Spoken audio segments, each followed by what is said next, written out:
साथ बदलते भारत की शान।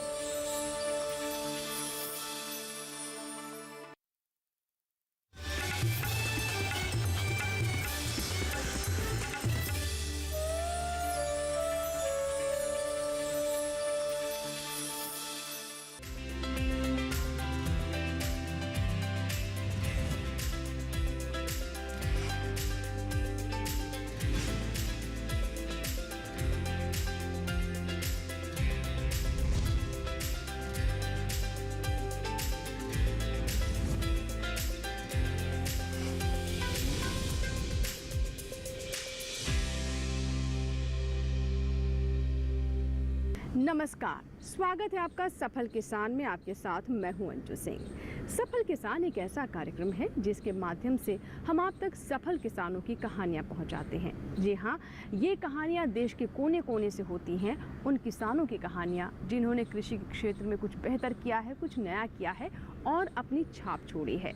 ये किसान इसलिए भी बहुत महत्वपूर्ण हो जाते हैं क्योंकि अन्य किसानों को भी राह दिखाते हैं, प्रेरणा देते हैं। इसीलिए हम इन किसानों को एक मंच मुहैया कराते हैं अपने कार्यक्रम सफल किसान में। तो चलिए शुरुआत करते हैं आज के सफल किसान की और आपकी मुलाकात करवाते हैं ऐसे ही किसानों से।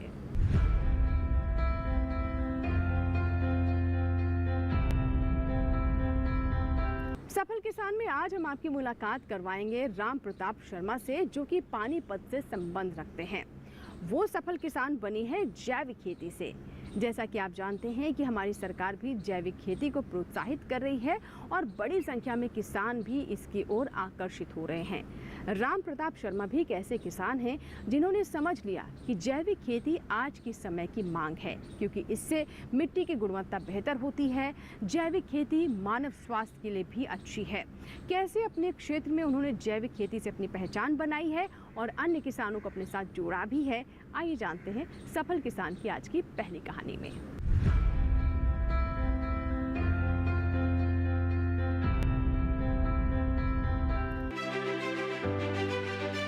हरियाणा पानीपत के किसान जो जैविक खेती कर रहे हैं। जहां ज्यादातर किसान पारंपरिक खेती कर रहे हैं, वहीं राम प्रताप जी परंपरा से हटकर खेती को नए आयाम दे रहे हैं, जिससे न सिर्फ उनके इलाके का नाम रोशन हो रहा है, बल्कि बाकी किसानों की भी राह आसान हो रही है।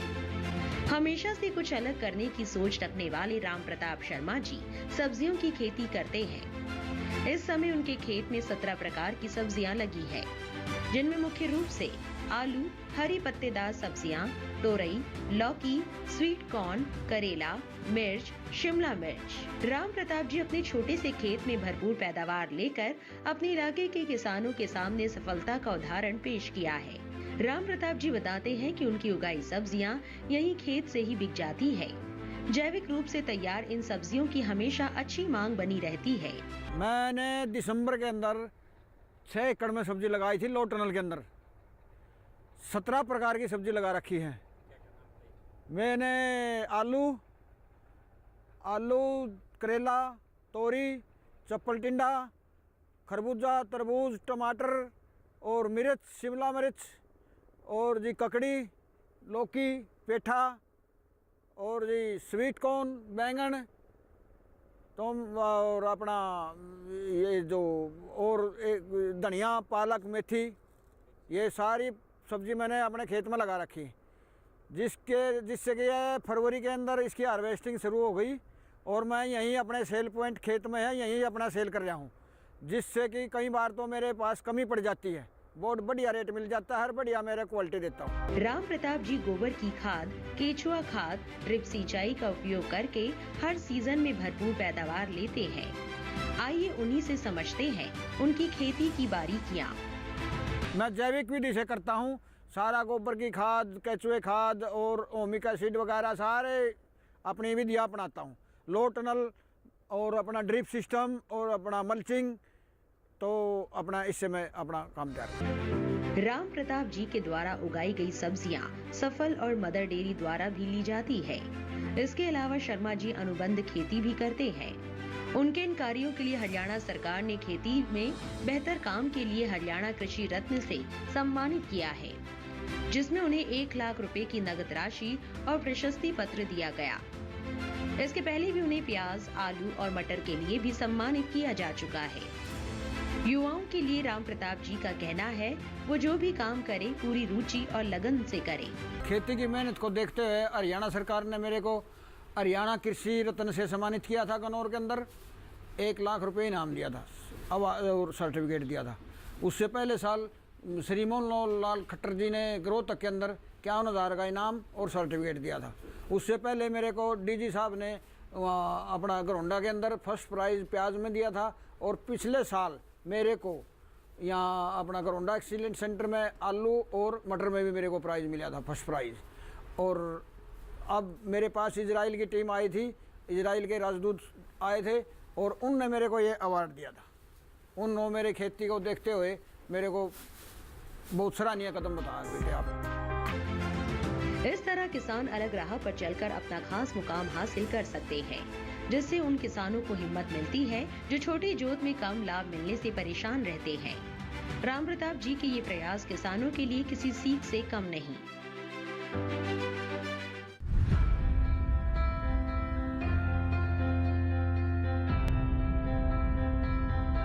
तो ये थे राम प्रताप शर्मा की कहानी। आशा करते हैं कि उनके प्रयासों से आप भी जरूर कुछ न कुछ सीख लेंगे। इसी के साथ ही यहाँ वक्त एक छोटे से ब्रेक का, कहीं मत जाइएगा। ब्रेक के बाद भी सफल किसान जारी रहेगा।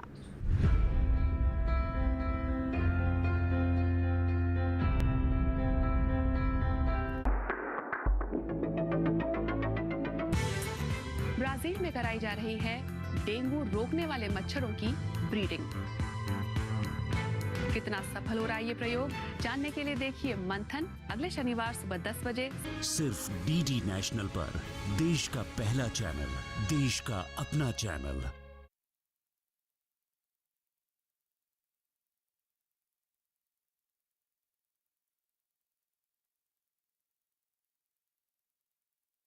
इस वक्त हम मौजूद हैं उत्तर प्रदेश के जिला मेरठ में, जिसका गांव पड़ता है भमोरी, ब्लॉक है सरदना। आज हम बात करेंगे विकसित भारत संकल्प यात्रा के बारे में।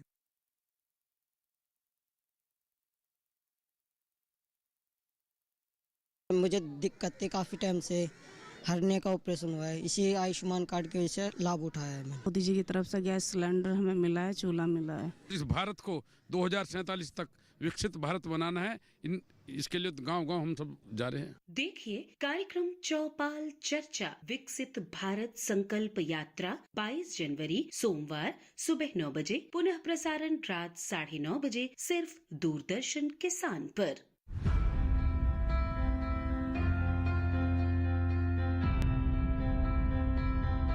ब्रेक के बाद एक बार फिर आपका स्वागत है। आप देख रहे हैं सफल किसान। सफल किसान में अब आपकी मुलाकात करवाते हैं मशरूम उद्यमी नीलेशा से।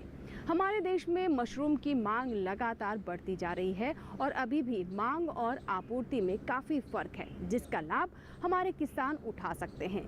मशरूम हमारे पोषण, हमारी सेहत के लिए भी काफ़ी महत्वपूर्ण है और प्रोटीन का बहुत अच्छा माध्यम भी है। नीलेशा कैसे मशरूम की खेती से लाभ उठा रहे हैं, आइए जानते हैं।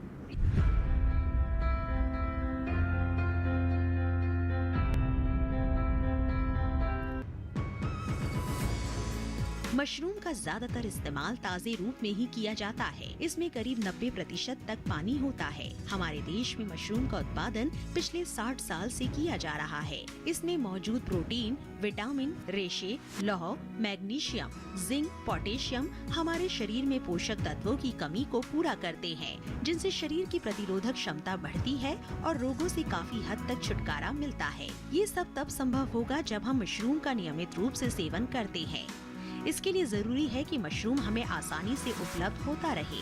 हालांकि पहले की अपेक्षा अब बाजार हमेशा मशरूम से गुलजार रहते हैं। फिर भी देश के कुछ इलाकों में हर मौसम में मशरूम उपलब्ध नहीं होता, इसीलिए वहाँ मशरूम के सूखे रूप का इस्तेमाल किया जाता है। खाद्य पदार्थों का इस तरह से इस्तेमाल प्रसंस्करण कहलाता है, जो विपरीत परिस्थितियों में भी खाद्य आपूर्ति को बाधित नहीं करता है। मशरूम कई तरह के पोषक तत्वों से भरपूर होने के बाद भी लंबे समय तक नहीं रह पाता और इसकी आयु बेहद कम होती है, जिसका मुख्य कारण इसमें 85 से 90% पानी का पाया जाना है। इसके अलावा इसके फलन पर कोई छिलका या परत का ना होना भी है।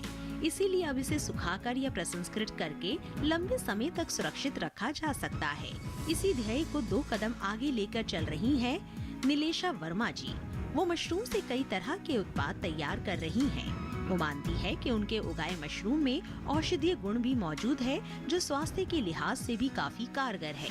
हम मेडिसिनल मशरूम में काम करते हैं। मेडिसिनल मशरूम को उगाते भी हैं और उसके वैल्यू एडेड प्रोडक्ट्स भी बनाते हैं। हम 3 टाइप के मेडिसिनल मशरूम उगाते हैं, shiitake, ganoderma, Lions main and cordyceps, और हम उनके प्रोडक्ट्स बनाते हैं जो कि मशरूम जिंजर एल है, शिटाके सॉस है, शिटाके जैम है, शिटाके पिकल है एंड गैनोडर्मा कॉफ़ी है, शिटाके टी है। बहुत सारी इसके प्रोडक्ट्स बनाते हैं। नीलेशा अपने स्टार्टअप में महिलाओं को आत्मनिर्भर बनाने का काम भी कर रही है। वो ग्रामीण व आदिवासी महिलाओं को प्रशिक्षण देने का काम कर रही है, जो बिना भूमि के होते हुए भी मशरूम की सफल खेती कर रही है। नीलेशा अब तक करीब 5000 महिलाओं को प्रशिक्षित कर चुकी हैं। उसके अलावा हम एक सोशल एंटरप्राइज हैं जिसमें हम महिलाओं को, लैंडलेस फार्मर्स को और ट्राइबल्स को ट्रेनिंग देते हैं, उनको सपोर्ट करते हैं, हैंड होल्डिंग देते हैं, उनको टेक्निकल सपोर्ट देते हैं और उनसे बायबैक भी लेते हैं। अभी तक हम 5000 से भी ज़्यादा महिलाओं को ये मशरूम की खेती सिखा चुके हैं। हमने उत्तराखंड, हिमाचल और JNK में अभी शुरुआत की है।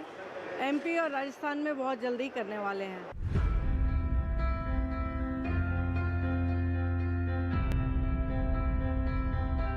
इसी के साथ ही यहाँ वक्त एक छोटे से ब्रेक का, लेकिन ब्रेक के बाद भी सफल किसान जारी रहेगा। कहीं मत जाइएगा, देखते रहें सफल किसान।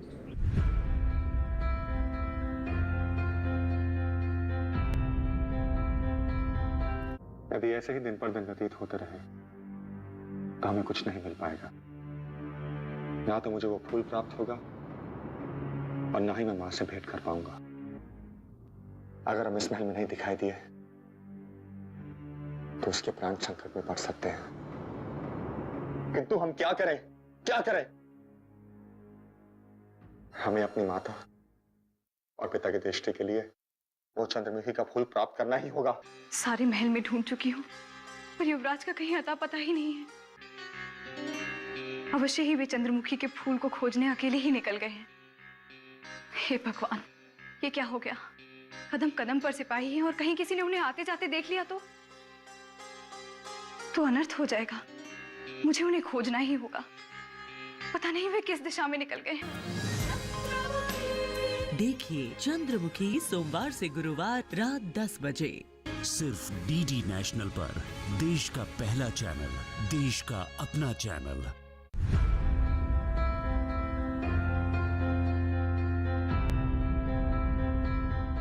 ब्रेक के बाद एक बार फिर आपका स्वागत है। आप देख रहे हैं हमारा कार्यक्रम सफल किसान, जिसमें हम आप तक सफल किसानों की कहानियां पहुंचा रहे हैं। अब आपकी मुलाकात करवाते हैं उत्तर प्रदेश के गोरखपुर से संबंध रखने वाले रामनिवास मौर्य से।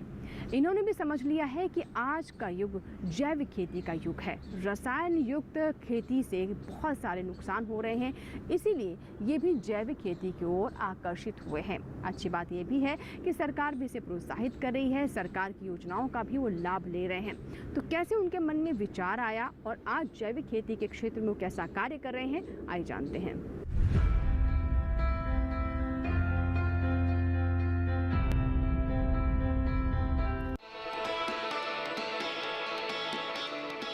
खेतों में जैविक तकनीकों के जरिए न केवल खेती के तौर तरीकों को बदला गया है, बल्कि परंपरागत खेती से हटकर उसे मुनाफे के कारोबार में बदल दिया है। आप जिस खेती को घाटे की वजह मानते हैं, उसमें जैविक तरीके से कैसे सफलता पाई जाती है, ये उत्तर प्रदेश के गोरखपुर जिले के पीपीगंज स्थित गांव के रहने वाले प्रगतिशील किसान रामनिवास मौर्य से सीखा जा सकता है। मेरा गांव राखू खोप चिकनी, राप्ती नदी के बगल में, यहाँ से नदी 500 मीटर दूरी है और यहाँ से 30-35 साल पहले यहाँ पर कुछ भी नहीं होता था। मोटे अनाज जैसे सांवा, कोदो, टांगुन, मिर्गा का खेती होता था और कुछ पैदावार भी नहीं होता था। इसको बोरे में भर कर या खांची में भर कर उठा कर लेके जाते थे। इतना पैदावार इतना कम होता था। रामनिवास पिछले 15 सालों से जैविक खेती कर रहे हैं। खेती करने का ये जज्बा उनके अंदर तब आया जब उन्होंने रासायनिक खेती से होने वाले नुकसान और दुष्परिणाम की खबरें देखी और पढ़ी।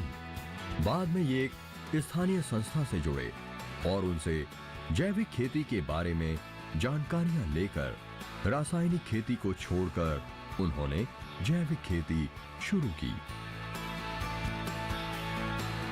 जैविक खादों के प्रयोग से इनके खेतों की मिट्टी में लगातार सुधार होने लगा, जिसके बाद लगभग 5 वर्ष पहले से इन्होंने पूर्ण रूप से जैविक खेती को अपना लिया और आज रामनिवास सफल जैविक खेती कर रहे हैं। जैविक खेती हम 2005 के बाद से शुरू किए हैं। जानकारी हुआ तो धीरे धीरे हम लोग जैविक खेती पर काम करने लगे और जीरो बैलेंस उसको बोलते हैं। इसमें अपने घर का जो गाय का मूत्र, गाय के गोबर से हम लोग बनाते हैं और नीम का पत्ता, धतूर और दहिया, मदार, यही सब का पत्ती से हम लोग सड़ा करके उसको बनाते हैं कीटनाशक। और गाय के मूत्र और गाय के गोबर से जीवामृत खाद बनाते हैं, तो उससे कम लागत लगता है और जो उसमें जो पैदा होता है और अच्छा होता है, उसमें रासायनिक नहीं पड़ता, इसलिए उसमें कोई बीमारी नहीं रहता है। उन्होंने जैविक खेती को एक मिशन के रूप में लिया है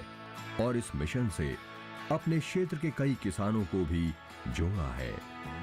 रामनिवास अपने खेत से ही अपने उत्पादों की बिक्री भी करते हैं।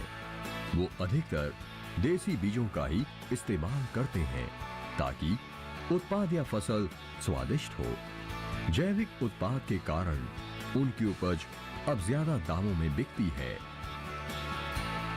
रामनिवास मौर्य बताते हैं कि उनके पूर्वज तो बहुत वर्षों से मोटे अनाजों की खेती करते आ रहे थे, इसलिए इन्हीं मोटे अनाजों का रकबा बढ़ाने के लिए वो अनाज बैंक भी चलाते हैं, जहां से किसानों को बीज उपलब्ध कराते हैं ताकि मोटे अनाजों की खेती को बढ़ावा मिल सके। वो बताते हैं कि पिछले कुछ सालों में मोटे अनाज की मांग काफी बढ़ी है।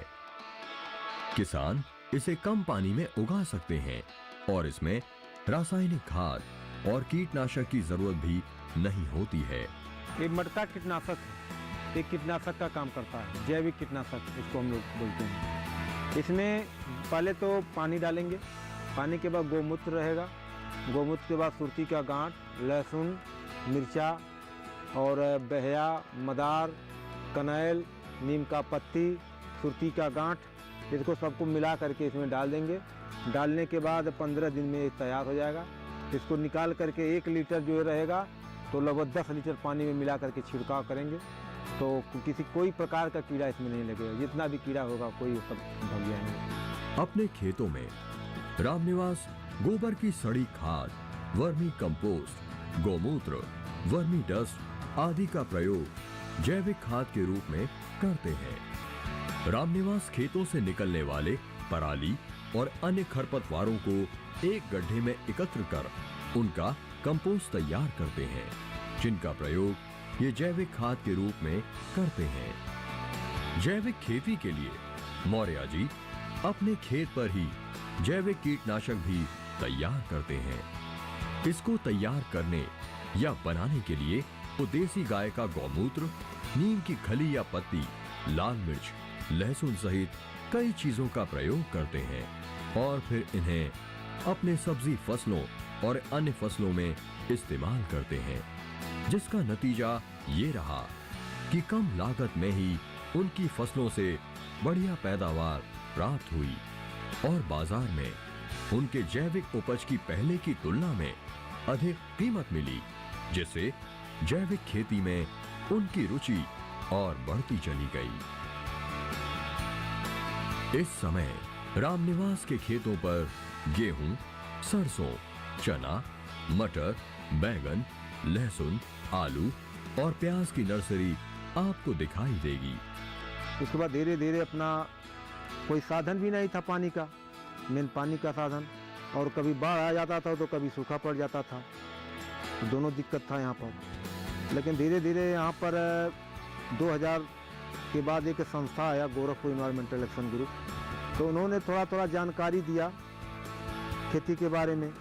तो सब मेहनत करने के बाद यहाँ बोरिंग वोरिंग भी हो गया और इसमें धान, गेहूँ, जौ, चना, मटर, सरसों सबका खेती होने लगा। रामनिवास का कठिन परिश्रम ही है जिसके कारण कि आज इनसे जानकारियां लेने आसपास के अन्य किसान भी आते रहते हैं।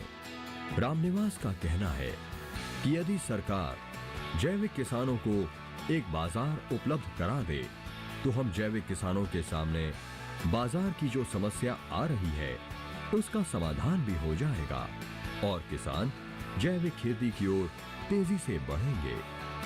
रामनिवास जी ने 15 साल पहले छोटे स्तर से मोटे अनाज की जैविक खेती शुरू की थी, लेकिन आज उनके प्रयास से उनके क्षेत्र में बहुत से किसान जैविक खेती कर रहे हैं। मौर्य जी की सफलता को देखकर दूसरे जिलों के किसान भी जैविक खेती से जुड़ने लगे हैं और सिलसिलेवार तरीके से ये दायरा बढ़ता ही जा रहा है।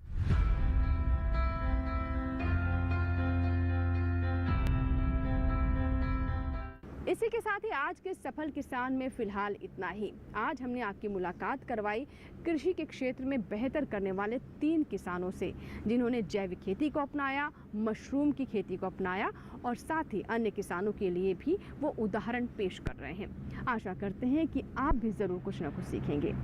आपको अगर हमारे ये कार्यक्रम पसंद आया है तो आप अपनी राय, अपना फीडबैक हम तक भेज सकते हैं। इसके लिए आप हमारा ईमेल आईडी नोट कर लें, safalkisan@gmail.com। आप अपने सुझाव हमें पत्र लिखकर भी बता सकते हैं। हमारा पता नोट कर लें, सफल किसान, कमरा नंबर 70, CPC, दूरदर्शन, खेलगांव, नई दिल्ली 110049। आपके ईमेल्स और आपके पत्रों का हमें इंतज़ार रहता है। आपके सुझाव हमें अपने कार्यक्रम को बेहतर करने में मदद करते हैं। सफल किसान के एक नए अंक में कुछ और सफलता की कहानियों के साथ फिर होगी आपसे मुलाकात। तब तक आप बने रहें दूरदर्शन किसान के साथ। नमस्कार।